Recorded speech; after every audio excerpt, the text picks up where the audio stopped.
Now, before you get to hear from Kelly, we have a few guest speakers. Our first speaker is one of the funniest characters on the Boulevard.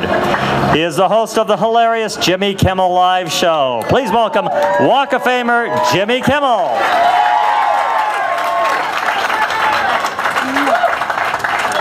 Thank you, LaRon. No one reads a Wikipedia page like you do.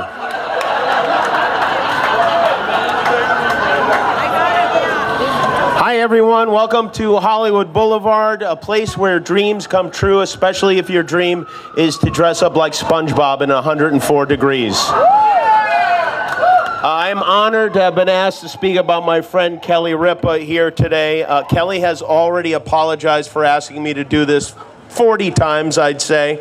And that's the kind of person Kelly is. She is, more than anything, riddled with guilt. She is maybe the guiltiest person I've ever met. Kelly apologized to her mother on the day she was born.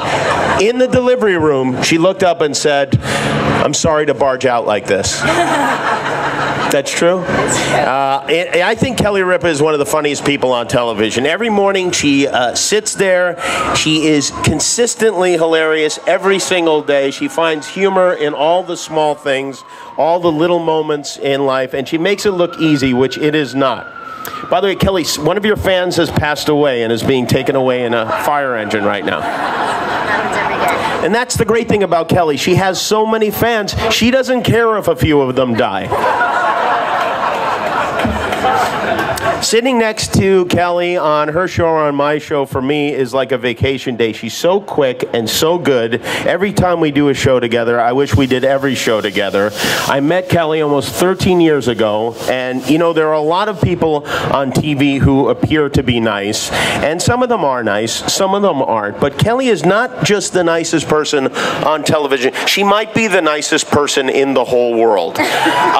Really. A few years ago, I filled in for Regis for the weekend. I got to see Kelly for real, not just for a minute before the show, but really at work for 5 days in a row. And it is no wonder why everyone you work with is here and loves you so much, because I'll give you a couple examples of why. About 15 minutes before the show, I walk into the wardrobe room, and there was Kelly with a steam iron in her hand. One of the guests showed up with a wrinkled dress or something, and minutes before a live show that she was hosting, Kelly was in the back room steaming a dress for a guest. And I was like, "What are you doing?" She said, "Oh, well, they're really busy back here, so I'm just helping."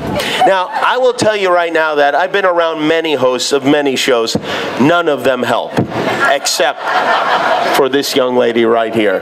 That same week, Kelly flew to LA to do my show, and after my show, we took a red-eye back to New York to do her show the next morning. It was too late to get a regular flight, so ABC rented us the smallest, cheapest plane they could find. It was an 8-person jet, and I think we had 12 people on it. And Kelly, not only did Kelly give up her seat so that one of the camera guys could sleep, she slept on the floor under the seat she gave up, like an animal in a pet carrier, like a cat.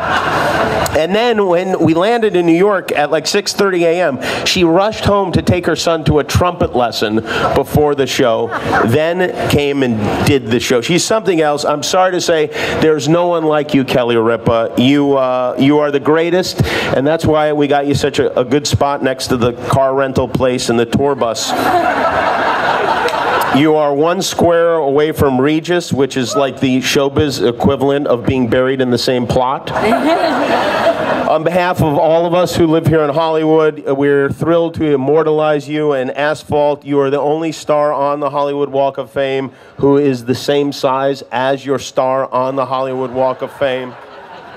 I promise to watch over, protect your star, make sure it is clean, mostly to protect it from Bill Cosby's star, which is across the street, so don't worry. I guess it is too soon. Congratulations, Kelly.